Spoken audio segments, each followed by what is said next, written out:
Hi, என்னோட பேர் Eswari.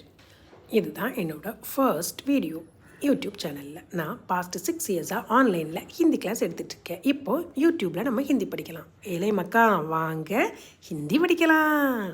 First பார்க்குறது ஸ்வர். ஸ்வர்னா உயிரெழுத்துக்கள்னு அர்த்தம். தமிழில் உயிரெழுத்துக்கள், மெய் எழுத்துக்கள் எல்லாம் இருக்கிற மாதிரி ஹிந்திலையும் இருக்கும். ஸோ நம்ம ஒவ்வொரு லெட்டர்ஸாக படிக்கிற இந்த வேர்டை நீங்கள் ரீட் பண்ணிடலாம். ஓகேங்களா? ஃபர்ஸ்ட் எப்படி எழுதணுன்னா 3 மாதிரி போட்டுக்கணும். 3 போட்டு ஒரு ஸ்லீப்பிங் லைன் போட்டு ஒரு ஸ்டாண்டிங் லைன், மேலே ஒரு ஸ்டாண்டிங் லைன். இந்த லைன் 3யை டச் பண்ணக்கூடாது, மேலே உள்ள லைன். ஓகேங்களா? இப்போ என்னோடய வீடியோ எப்படி இருக்குன்னு பார்த்தீங்கன்னா, சின்னவங்கள்லேருந்து பெரியவங்க வரைக்கும் ஈஸியாக கற்றுக்கிற மாதிரி இருக்கும். ஸோ என்னை கரெக்டாக ஃபாலோ பண்ணினீங்கன்னா அழகாக படிச்சிடலாம். ஃபர்ஸ்ட் லெட்டர் அ, செகண்ட் அதே மாதிரி எழுதி ஸ்லீப்பிங் லைன், 2 ஸ்டாண்டிங் லைன் போடணும். போட்டுட்டு மேலே ஒரு ஸ்லீப்பிங் லைன் போட்டிங்கன்னா ஆ, நெக்ஸ்ட்டு குட்டியாக ஒரு ஸ்டாண்டிங் லைன், ஒரு எஸ் மாதிரி போட்டு கர்வ் பண்ணுறீங்க. ஓகேங்களா? இது இ.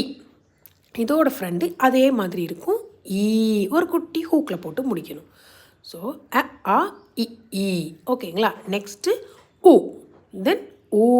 அது நமக்கு சென்டரில் கர்வ் வரும். அவ்வளோதாங்க, சிம்பிள். அ ஆ இ ஈ உ ஊ. ஓகேங்களா?